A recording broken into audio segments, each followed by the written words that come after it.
All right, thanks, guys. We are once again coming off another winning day on my Patreon website. We went 3-2 yesterday in our premium picks on that site.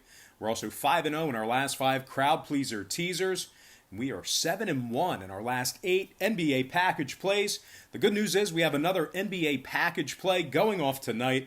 We have over 1,100 members on that Patreon website. A lot of fun over there, a lot of great handicappers. Link for that site is in the description section below. I highly recommend you join it. It is patreon.com/BrockPage. All right, we got ourselves a pretty significant slate of NBA action here today, so let's go ahead and dive into it. Don't want to see it overshadowed by college basketball because there are a lot of great college games and there's plenty of them. But we do have some good NBA action, so let's go ahead and dive into it. Beginning with the Kings taking on the Clippers, 3:30 Eastern tip-off in Los Angeles. The Clippers are laying 10 points at home, total at 230. Now, we did see a 1-point fade of the Clippers and movement upward on the total. They opened minus 11, down to minus 10. Total opened 229, up to 230. And right now, the Kings are plus $4 on the money line. Now, if you like the Kings keeping it within double digits here, just keep in mind, Alex Len is listed as questionable for tonight's action. Holmes and Bagley are out. We will not see Richaun Holmes or Marvin Bagley, as both of those guys are listed as out for tonight's action. Now, guys, keep in mind, Sacramento struggling away from home this year, winners of just 10 out of 28 road games. They've also failed to cover the point spread in 8 out of their last 10 head-to-head matchups with the Clippers if you're into historical trends. Now, the Kings rank in the bottom 10 in scoring on average per game, dead last in the NBA in offensive rebounding. They're currently in 12th place in the Western Conference at just 22 and 33 overall for the year, 11 games under 500. Now, the Kings are in the bottom 10 in defensive field goal percentage, bottom 3 in road offensive rebounding. The Clippers on the other side, completely different story. Very, very good at the Staples Center. They are 22 and 5 straight up as the official home team. They're also 16 and 11 against the spread at home as well. The Clippers rank in the top 5 in scoring on average per game, top 3 in offensive rebounding. Paul George and Pat Beverly are listed as out for tonight's action. Having said that, though, Kawhi, 27 points a game, 8 rebounds, 5 assists, and 2 steals. Lou Williams, 20 points a game, 6 assists for him. And big Montrezl Harrell, 19 points a game, 7 rebounds for the big guy. Clippers top 10 in three-point shooting, top 3 in defensive field goal percentage. They're averaging 117 points per contest as the home team, and they're just half game back of Denver for second place in the Western Conference. Now, 3 out of the Clippers' last 5 did get over the number. Sacramento, on the other side, 4-0 to the over in their last 4 straight, 80% to the over in their last 10. I'm going to lean Clippers minus 10 and the over 230 in that game. Next contest, Brooklyn, Charlotte, 7 o'clock tip-off. Brooklyn's minus 3.5, total 211. So a half a point move toward Brooklyn and movement downward on the total. And that's open 3 up to minus 3.5. Total open 212.5 down to 212 even. Right now the Hornets are plus $1.40 on the money line. Now Charlotte, they rank dead last in scoring on average per game, bottom 3 in offensive field goal percentage. They're averaging just 102 points per contest and shooting just 43% from the field. They're also in the bottom 10 in offensive rebounding, bottom 10 in defending the 3-ball. This Hornets squad they've won just 8 out of 25 home games this year. They also went 11 and 14 against the spread in those games at home. And, of course, a lot of those matchups, they were catching points. So keep that in mind with regard to that particular trend. Now, Charlotte, bottom 10 in defensive field goal percentage, bottom 3 in defending the 3-ball at home. They're currently in 10th place in the Eastern Conference at just 19 and 36 overall for this season. Brooklyn, on the other side, pretty good job against the number as of late. 7-2 against the spread in their last 9. They covered against the likes of Indiana and Toronto twice during that stretch. They rank in the top 3 in offensive rebounding, top 5 in defensive field goal percentage. Spencer Dinwiddie, 21 points a game, 7 assists for him. Karis LeVert, 16 points, 4 rebounds, 4 assists. And big Jarrett Allen, he's averaging double-digit rebounds on the season. He's also averaging 11 points per contest. Brooklyn winners of 6 out of their last 9. They rank in the top 10 in defending the 3-ball. Now, 5 out of Brooklyn's last 7 did stay under the total. Meanwhile, Charlotte, 3-0 to the under in their last 3. I'm going to lean Brooklyn minus 3.5 and the under 211 in that game. Next contest, Mavericks, Hawks, 7:30 Atlanta. The Mavs are minus 6 on the road, total 239.5. Saw a half a point fade of Dallas and movement upward on the total. The Mavericks opened 6.5, down the -6. Total opened 238.5, up to 239 and a hook. Right now, Atlanta's plus 210 on the money line. They've also won just 3 out of their last 8. The Hawks have failed to win against Cleveland, Orlando, and this very Dallas squad during that stretch of 8 games. And, when they're at home, they've had 27 home games. They've won just 10 of them. They rank dead last in three-point percentage, bottom 10 in offensive rebounding.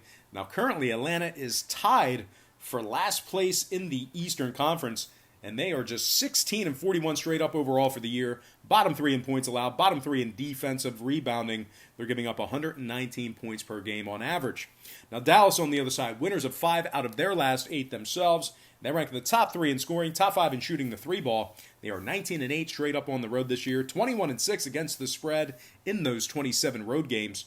The best covering team on the road in the NBA this year. They rank in the top 5 in offensive. Actually, it's either them or OKC. Both teams very, very good covering the spread on the road.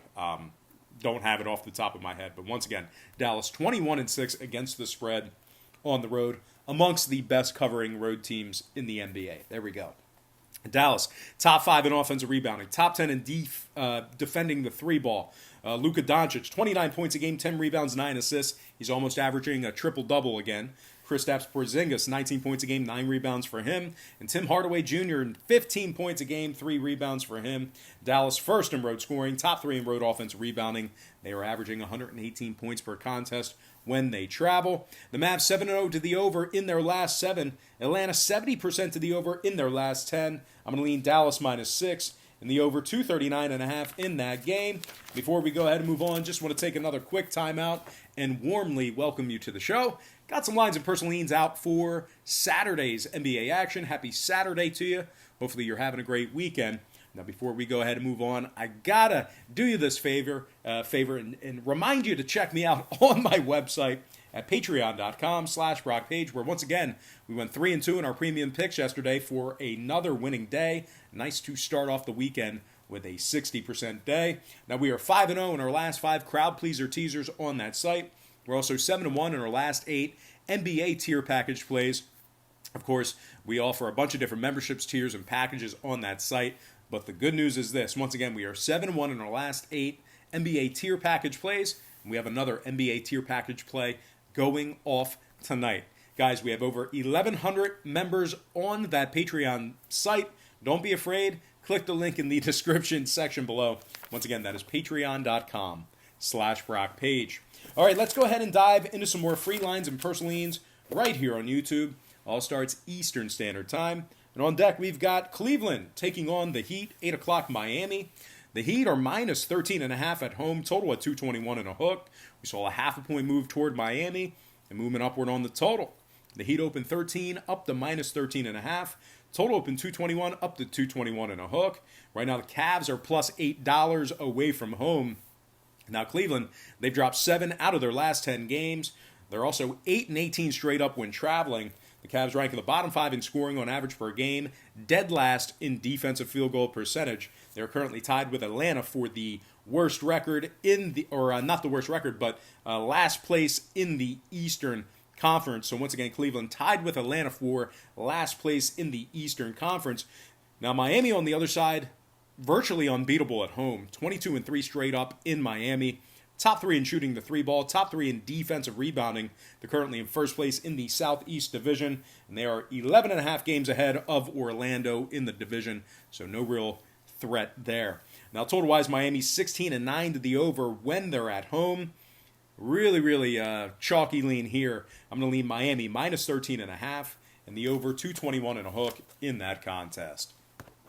Next game, Suns, Bulls, 8 o'clock Chicago. The Suns are -2 on the road, total 221.5. We saw a 1-point move toward Phoenix and movement upward on the total. The Suns opened -1 up to -2. Total opened 220.5 up to 221 and a hook. Right now, Chicago's plus $1.20 on the money line. Chicago losers of their last 7 straight. They also failed to cover the point spread in 7 out of their last 8 as well. Porter, Dunn, Valentine, Markkanen, Hutchison, they are all out for tonight's action for Chicago. And Cornette and Carter have been downgraded to doubtful for Chicago. But despite even not having their starters, I mean, Chicago, whether they have their starters or not, that's what I'm trying to say. Chicago, bottom 5 in scoring on average per game, bottom 3 in offensive rebounding. They're currently in 11th place in the Eastern Conference at just 19 and 37 on the year. They also rank in the bottom 10 in defensive field goal percentage, bottom 3 in home scoring. They're averaging just 104 points per contest in Chicago. Now, Phoenix on the other side, not an impressive record against the spread, but they are 14 and 13 against the number when they travel. They're currently first in offensive free throw percentage, getting the job done from the stripe. They rank in the top 10 in defensive rebounding. Devin Booker, 26 points a game, 6 assists. Kelly Oubre, 19 points, 7 rebounds. And DeAndre Ayton, 19 points a game, 12 rebounds for him, and 2 blocks. 8 out of Chicago's last 9 on the other side did get over the number. I'm going to lean toward another favorite. Very chalky slate here today for me. I like Phoenix -2 and the over 221.5 in that contest.